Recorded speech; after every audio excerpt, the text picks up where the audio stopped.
안녕하십니까. 8월 25일 화요일 지표 추적자 시작하도록 하겠습니다. 오늘은 시장이 굉장히 다이나믹했는데 우선 지표를 좀 보고 가면서 얘기하도록 하겠습니다. 외인 순매수 오늘도 외인이 3.8조 원이나 팔았고요. 넥스트까지 포함하면 3.9조 원 팔았습니다. 계속 팔고 있고요. 너무 가슴 아픈 일입니다. 어쨌든 모양은 안 좋아졌어요. 보시면 이렇게 끝나면 이번 주도 팔아 제끼면 4주선이 또 아래로 내려가는데 뭐 아래로 뭐 너무 많이 내려왔잖아. 이런 거 없는 거예요. 너무 이런 건 없어요. 계속 빠질 수도 있기 때문에 외국인이 판 건 그렇게 좋은 시그널이 아닙니다. 그래서 그럼 뭐 외국인이 이렇게 팔았는데도 주식시장이 나중에 반등한 건 굉장하다고 생각했지만 그만큼 좀 약간 아군 없이 계속 순항하는 느낌, 그런 느낌이라서 외국인이 판 거는 좀 걸리는 지점입니다. 어제도 3.6조 원이나 팔았거든요. 그래서 오늘도 3.8조 원 팔았고, 그래서 지난주까지 포함해도 이제 마이너스로 살살 들어가고 있기 때문에 조금 걸리는 지점은 있습니다. 두 번째, 주체별 순매수는 개인이 좀 사셨고요. 오늘은 개인보다는 약간 눈에 보이는 건 기관이죠. 기관이 1조 2천억 사면서 원래 아침에 좀 밀릴 때는 기관이 그렇게 많이 사지는 않았거든요. 근데 기관 사들어오는 거 보니까 좀 이렇게 착착착착 사들어오더라고요. 그래서 요거는 이제 다시 담는구나 이런 생각이 좀 들었는데 기관이 요즘에 좀 기관이 사는 날은 좀 강해지는 경향이 좀 있는 것 같아요. 매수 쪽으로만. 어쨌든 개인은 계속 사다가 이제 기관이 좀 더 많이 샀고 외국인은 팔았다. 두 번째가 코스피 굉장히 드라마틱했습니다. 아침에 시작하고 나서 6,500선이 위협받았거든요. 그래서 6,400대까지 내려갔고 장중에는 4% 마이너스 4%까지 코스피 하락했다가 장 후반에 그냥 쭉 올라오대요. 그래서 그 좀 올라가다 말 줄 알았는데 막판까지 치고 올라가서 지금은 심지어 넥스트장에서는 하이닉스가 플러스 1%고 삼성전자도 플러스 0.7%입니다. 그래서 사실 그때 뭐가 달라졌냐면 미국 선물, 이제 아시아장에서 돌아가고 있는 미국 선물이 그때 좀 강해졌어요. 근데 왜 강해졌는지는 모르죠. 뉴스가 따로 난 건 아니고 원유는 좀 많이 하락했고 그래서 다행이다. 아침만 해도 조금 우울했거든요. 왜 우울했냐면 너무 틀려. 약간 롱이라고 말은 해놨는데 너무 틀려가지고 이제 나도 이제 쓸모가 없어졌구나라고 생각하고 있는데 반등해서 기분은 좋네요. 하지만 뭐 포지션은 거의 없습니다. 그래서 6,742, 6,700 위에서는 조금 안심할 만한데 아직 121선 이평은 아직 못 들었고요. 6,800 정도 되는데 더 올라가야 되고 121선을 뚫으려면 그래서 지금 21 이평하고 121 이평하고 지금 사이에 갇혀 있는 거고요. 어쨌든 6,700이다. 코스피 반등해서. 근데 아랫골이 단 이 양봉 그렇게 뭐 나쁜 모양은 아닙니다. 모양상으로는. 하지만 이때도 양봉이었고 이때도 양봉이었고 양봉 났다고 다음날 안 빠지는 건 아닙니다. 확률상 좀 나아질 뿐이지. 코스닥도 오늘 좀 강했습니다. 여기 아마 777까지는 아니더라도 살짝 이제 거기 갔었는데 그래서 제가 이제 딴짓하고 있어서 못 사긴 했는데 샀어야 된다. 800 정도에선 사야 되나 이런 생각이 좀 들고 있습니다. 코스닥은 왜 사야 되냐 몰라요. 그죠? 돈 벌어서 사는 거 아니고 임상실험이 돼서 사는 거 아니고 2차 전지가 갑자기 수출을 많이 사는 거 아니에요. 그냥 사는 겁니다. 약간 명목상 얘도 이제 우리나라 2대 지수니까 뭐 자기도 이제 하한선은 있겠지라고 생각하는 거예요. 그 정도. 아직까지는 뭐 바이오주가 좋을 때도 있고 2차 전지가 좋을 때도 있고 하지만 왜 좋은지는 자기들도 모르고 있으니까 777에서 한번 사본다. 어때요? 괜찮죠? 777 왠지 모르겠지만 다음엔 888에 또 한번 사는 거야. 그죠? 왜? 뭐 슈카임이 TJB라고 하면 너무 정없어. 타비제이 언급 자제. 슈카 언제 BJ? 슈카형 얘기하셔도 돼요. 슈카형도 내 얘기하는 것 같던데. 그 형이 요즘 아프다는 얘기가 있던데 얼마 전에 봤는데 아파 보이긴 하던데. 그래서 나이 먹어서 어쩔 수 없지 뭐. 밤에 아니다. 나도 안 자는구나. 그래 나는 운동을 하잖아. 그 형은 운동을 안 해. 저는 운동을 합니다. 저는 아무리는 아니고 잠이 부족해도 잠을 안 자고 달리기를 합니다. 그래서 제가 조금 더 건강해요. 다음 나스닥 어제 좀 하락해가지고 어제 0.76% 하락했고 장중에는 근데 나스닥도 꽤 많이 하락했었습니다. 근데 장 후반에 좀 걷어 올렸고요. 걷어 올린다고 해도 어쨌든 빠진 건 빠진 거니까. 그리고 지술적으로도 굉장히 위태위태해요. 오늘 빠지면 사실 약간 나스닥도 좀 아래쪽으로 많이 봐야 되고 좋다고 할 수는 없어요. 좋다고 할 수는 없고 약간 기원하고 있는 거지. 기원하고 있는 거고. 약간 상승하기를 기원하고 있는 거고. 그러니까 상승 안 하면 어쩔 수 없는 거지. 뭐 정성이 부족하거나 아니면 원래 상승 안 할 친구였던 겁니다. 그래서 저는 이제 상승 쪽으로 보고 있긴 한데 왜 상승 쪽으로 보고 있냐고 근거를 대라고 하면은 사실은 뚜렷한 건 없어요. 그냥 빠진다고 하는 게 있어. 빠진다고 지금 이제 주식시장이 왜 하락하냐면 금리가 높아. 뭐 자금이 부족해. AI 뭐 어쩌고저쩌고 뭐 주주 환원이 부족해. 근데 이거는 만성 질환이잖아요. 안 그런 적이 없어. 그리고 이거 다 알고 있었던 거야. 근데 생각해 보시면 만성 질환으로 죽진 않아요. 만성 질환으로 이렇게 쓰러지진 않아. 그냥 힘들고 막 꾸역꾸역 가는 거지. 이렇게 허리가 아프고 막 죽을 것 같고 막 피곤하지만 넘어지진 않아요. 그 폭락은 안 나온다고. 그런데 넘어지는 게 언제냐면 금융위기나 뭐 여러 가지 사태처럼 전혀 생각지도 못한 지점에서 빵 터질 텐데 지금은 사실상 이 주식이 빠질 모든 재료가 다 드러나 있습니다. 거의 뭐 금리 높지, 중앙은행 금리 올리고 있지, AI 돈 못 벌고 있지, 반도체도 주주환원 제대로 안 하고 있지, 반도체도 이제 반도체 가격 꺾이는 것 같지, LTA도 구라같지, 뭐 소프트뱅크 망할 것 같지, 다 이게 너무 많이 공부했어 우리가. 그러다 보니까 식상해. 근데 그런데도 여기 있는 거 보면 좀 강하다고 느낄 수도 있는 거죠. 그래서 이상하게 이제 안 좋은 건 알겠는데 뭔가 힘이 빠지고 뭔가 다들 잘못되고 있고 뭔가 지금 그런 물린 것 같긴 한데 안 빠져. 물린 것 같은데 또 손절을 안 해 애들이. 그래가지고 그런 지점이 있어서 제가 자꾸 이제 고집을 부리고 있긴 한데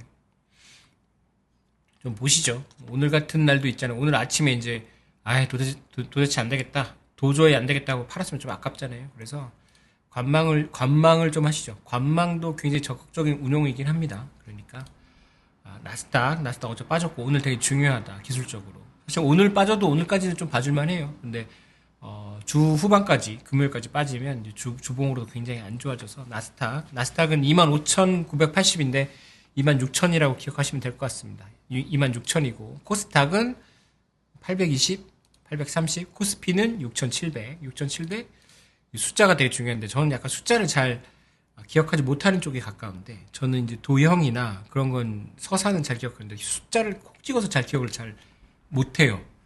하지만 이제 일하다 보니까 기억하게 되긴 하는데 숫자보다는 방향성, 지표 추적자는 숫자가 얼마야 보다는 방향성, 분위기를 좀 더 보시는데 집중하시길 바랍니다. 제가 볼 때. 원달러 환율 외운다고 돈 버는 거 아닙니다. 원달러 환율 지금 몇 레벨이야 외운다고 돈 버는 건 아니고 원달러 환율이 이렇게 움직이고 움직이는 이유가 뭔지에 대한 약간 나만의 생각, 나만의 어떤 개념 체계 또는 사고 체계 같은 걸 가지고 있어야 돼요. 말이 빨라진 이유는 7시 전에 끝내려고 하는 거니까 이해해 주시기 바랍니다. 7시 전에 룸넘버 이런 거 합니다. 머니코미스는 아니고 어쨌든 슈카형 나오는 거라서 오늘 아픈데 할 수 있나? 날 부르지. 어쨌든 원달러 환율 1385원 정도고요. 뭐 고만고만합니다. 1400원 깨졌고 분위기 보면은 1350원도 갈 분위기예요. 환전하실 거면 1350원 달러 사는 것도 나쁘지 않고요. 달러는 언제나 사도 됩니다. 제 생각은. 미국채 10년 금리 어제 좀 하락했죠. 왜 하락했냐면 재무부가 이제 말을 안 들어. 내가 바이백 한다고 해도 시장이 우습게 봐. 그래가지고 재무부가 쌈짓돈 마이너스 통장 느낌도 좀 있는 어쨌든 잠깐 연준에 맡겨놓은 돈 그걸로 내가 사겠다라고 공식적으로 발표한 건 아니고 어디 워싱턴 포스트인가 하여튼 약간 언론에 흘렸어요. 그래가지고 이래도 금리 이래도 쇼칠래? 이래도 금리 올라가는 쪽으로 할래?라고 했는데 잠깐 막는 거죠. 시장이 뭐 이런 거 가지고 뭐 꿈쩍도 안 합니다. 그래서 금리 상승 압력은 계속 커지고 있고 미국도 금리 상승 압력은 커지고 있지만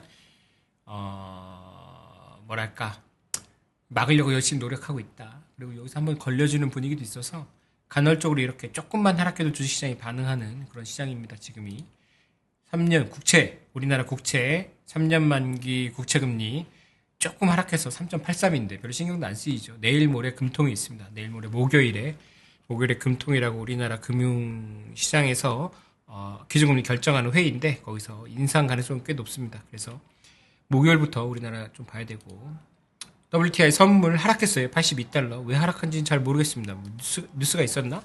분위기는 안 좋았는데 어쨌든 WTI는 하락했다.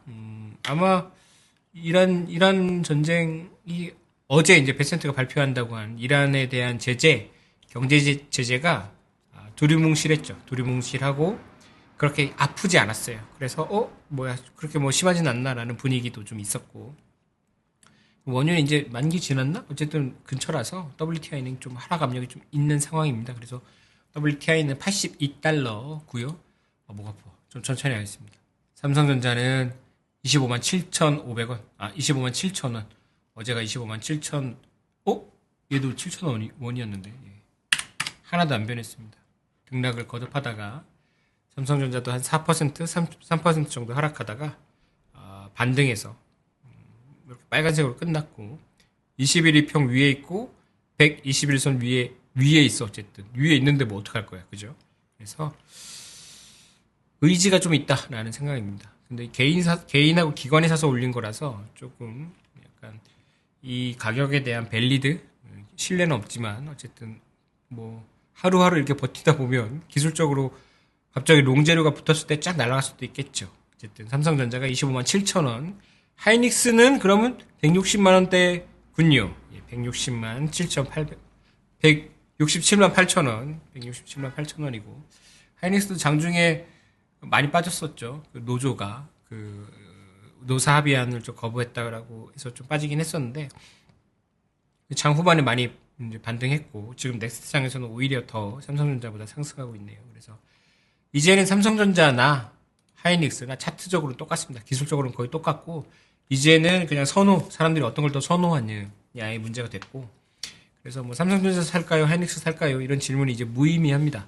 그냥 하이닉스가 주주가치 환원으로 자사주 매입을 하긴 하지만 40조밖에 안 되기 때문에 이제 규모 면에서 삼성전자는 좀 딸리는 거죠. 어쨌든 하이닉스는 167만 8천 원이었고요. 달러에는 뭐 그만 그대로입니다. 159엔 정도고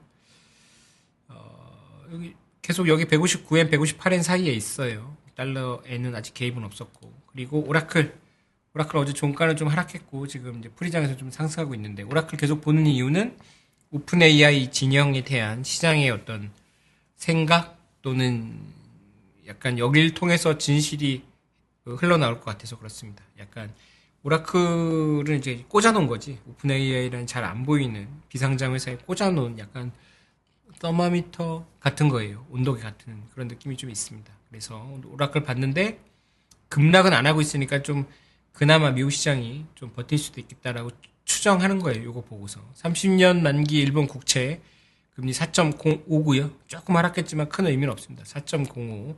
우리나라 국채 3년 만기가 3.8인데 3년 만기 한국 국채 금리보다 30년 만기 일본 국채가 더 높은 거죠. 만기가 달라서 의미는 없지만 어쨌든 그런 상황이고요. 이번 주 가기 전에 차트를 잠깐 보도록 하겠습니다. 이게 종합 차트 오늘 죄송합니다. 이게 움직이면 안 되는데 잠깐만 됐다. 종합 차트 보시면 오늘 이렇게 생겼습니다. 이렇게 21일평 딱 맞고 이제 오늘 저가가 6,408포인트였거든요. 근데 거길 딛고 이제 반등해서 상승했고 이거를 계속 보여드리고 싶었어요. 이게 60분 봉이고 60분 봉에서 이 채널이 무너졌다고 말씀드린 게 7월 30날 8월 1일 그 근처일 겁니다 아마. 그래서 또 한번 그래볼게요. 이 채널이 무너졌고 사실 이제 새로운 채널이 생겼어요. 상승하는 채널 여기도 있고 이렇게도 뭐 그릴 수 있긴 한데 오늘 되게 중요했었습니다. 60분 봉으로 여기를 딱 지켰고 120분 봉으로 이렇게 지켜가지고 구름대 아래로 안 내려갔고 좀 상승하려고 준비하고 있고 60분 봉도 약간 좀 빠지다가 그래서 미시적으로 보면은 이제 주식시장이 그렇게 밀릴 것 같지 않은 분위기이긴 한데 이제 크게 보면은 또 별론 거죠. 그래서 이게 코스피였고 코스닥 잠깐 보면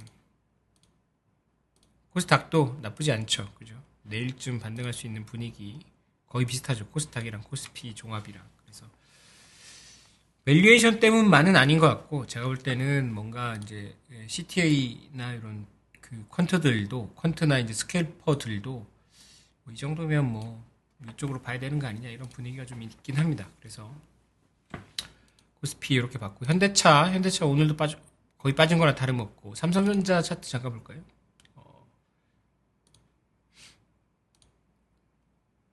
SK 하이닉스 보겠습니다. SK 하이닉스 보시면 이렇게 이제 이 삼각형이라고 볼 수 있죠. 이게 이제 만들어지고 있는데 여기서 한번 어떤 9월 초에 어떤 방향성을 잡을 것 같고 기술적으로 좋은 건 아닙니다. 기술적으로 좋은 건 아니고 반등일 뿐이에요. 하지만 위쪽 반등이 세면 뭐 한 200만 원까지도 볼 수 있으니까 지금 167만 원, 170만 원이라고 치면 30만 원 먹을 수 있는 거니까 그래서 계속 말씀드리면 손절을 한다고 해도 하고 싶다고 해도 지금보다 높은 가격에 손절을 할 수 있으니까 조금만 참아 보시면 좋지 않을까라고 생각합니다. 그럴 확률이 높다. 엔비디아 잠깐 보면 엔비디아 이제 실적 발표가 이틀 정도 남았죠. 오늘 밤 아니죠. 내일 새벽인데 모양은 안 좋습니다. 얘도 모양이 안 좋아. 이렇게 올라갔다가 빠지고 이렇게 올라갔다가 빠지고 있기 때문에 게다가 구름대 안으로 들어왔고 주간으로 보면은 이거는 시계열이 짧아서 여기서 제공하고 있는 시계열이 짧아요. 그래가지고 188주나 주네. 188주. 엔비디아가 이제 2017년에 2.42달러였어요. 근데 지금 211달러니까. 엔비디아 월봉이고 이게 주봉이고. 그래서 엔비디아 나오면 좀 고민되긴 합니다. 여기서 엔비디아가 빠져서 지난번 저점이 190달러 쪽으로 가면 우리도 조금 액션을 과감하게 할 필요가 있을 수도 있습니다. 그래서 이번 주 후반 수목금부터 되게 긴장되는 날이죠. 그래서 이번 주 전략이라고 할까? 다음 주 전략이라고 하면서 지난주 일요일부터 했던 어떤 계획서 같은 거죠. 저한테는 계획서 같은 건데 계획서 보면 외국인이 사면 산다. 이 외국인 논란이 좀 있는 것 같아요. 그죠? 오늘 같은 날에 외국인이 팔았는데 샀어야 되는 거 아니냐. 저는 그렇게 생각하지 않습니다. 저는 외국인하고 같이 갈 때가 울퉁불퉁 하더라도 가장 안심이 되는 거고 마치 삼성전자 사고 있을 때가 조금 더 망하진 않겠지 이런 느낌이 드는 거죠. 외국인은 뭐 다 사기만 하는 건 아닙니다. 팔기도 하는데 어쨌든 길게 보면 외국인이 쫙 샀다가 한 5, 6년, 7년 메꿨다가 이제 가져가는 경향이 좀 있어가지고 외국인이 사면 산다. 오늘 같은 날 샀으면 아침에 같이 사서 좋았을 텐데 못 산 걸 어떻게 그죠? 그리고 혹시 이거 자체가 노이즈일 수도 있잖아요. 외국인은 팔아야 된다고 생각하고 있었는데 우리나라 사람들은 조금 기관이랑 너무 싸다고 생각해서 산 걸 수도 있는데 밸류에이션은 잘 안 맞습니다. 그리고 현금 비중을 20%로 낮춘다. 현금 비중을 20%로 낮춘다는 건 현금 말고 다른 걸 채우란 얘기죠. 현금을 주고 주식이고 저는 한국 시장에서도 대형주도 좋아하긴 하는데 약간 글로벌 수출 관련된 거 뭐 이런 거 나쁘지 않다고 생각하고 있습니다. 하지만 생각만 하고 있고 액션은 취하지 않고 있고요. 분할 매수 진짜 중요합니다. 이제 분할 매수 하실 수 있을 정도의 실력이 된 것 같아요. 저는 제 생각엔 레벨이 요 보시는 분들 레벨은 분할 매수가 얼마나 현명한 가장 덜 데미지를 입으면서 운용을 할 수 있는 건지 아실 거예요. 그리고 좀 아무리 액티브라고 하더라도 액티브하게 한다 하더라도 그게 다 맞출 수는 없기 때문에 그래서 분할해서 평단을 쌓는 걸 추천드리고요. 오늘이 벌써 화요일입니다. 그래서 내일하고 모레 한국 시장이 굉장히 중요하고 미국 시장도 중요하고요. 그래서 금요일에 좀 잘 상승해서 끝나면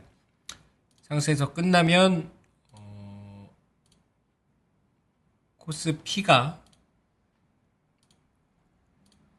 주간으로 이렇게 생겼거든요. 주간으로. 지난주에는 이제 음봉 아래 긴 꼬리 이번 주에 조금만 더 상승하면 주간 기준으로 형을 넘어섭니다. 주간 어떤 종가 기준으로. 그래서 아랫골이 달고 있고, 그래서 약간 좀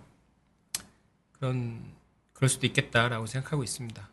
어쩌면 좀 강해질 수도 있겠다라고 생각하고 있는데, 근거는 없어요. 계속 말씀드리지만. 잠깐만. 제가 주간 얘기하면서 이게 차트가 안 보였구나. 죄송합니다. 이거 주간 차트인데, 그죠? 주간 차트로 큰 양봉 난 다음에 지난주에 긴 아랫골이 달고 음봉 났고, 오늘 지금 이러고 있는 겁니다. 월 확인하지만. 그래서 이 친구가 이번 주가 주간으로 조금 몇 퍼센트만 상승하면 되냐면 1% 정도만 상승하면 약간 양봉이 나면서 아니네 1% 아니네 1% 맞네 네. 양봉이 나면서 1.5% 정도 상승하면 양봉이 나면서 어떤 좋은 모양이 된다 그림이 그리고 더 많이 상승해서 여기 7,300이 끝나면 위쪽으로 조금 더 볼 수 있다라고 기술적으로 그렇습니다. 그래서 여름만큼 뜨겁진 않은데 은근히 지치죠. 그래서 주식시장도 시작하고 나면 좀 하락하는 경향이 있고 미국 시장도 좀 뜨뜻미지근하고 그래서 이번 주는 좀 그럴 수밖에 없는 느낌입니다. 그래서 좀 힘내시고 마지막에 그 여름 마지막에 병 안 나게 조심하시고요. 그 주부형도 그렇고 저도 좀 될 수 있으면 쉬고 이렇게 하도록 하겠습니다. 말을 너무 빨리 했어요. 힘들어 죽겠어. 지표 추적자가 좀 도움이 되는지 모르겠습니다. 지표 추적자로 좀 부족한 것 같아서 지표 추적자를 업그레이드 하거나 조금 더 도움이 되는 프로그램을 만들어 보려고 구상 중에 있습니다. 조금만 기다려 주시면 지표 추적자보다 훨씬 더 효율적인, 효과적인 방법을 말씀드리도록 하겠습니다. 그럼 오늘도 고생하셨고요. 8월 25일 화요일 지표 추적자 마치도록 하겠습니다. 감사합니다.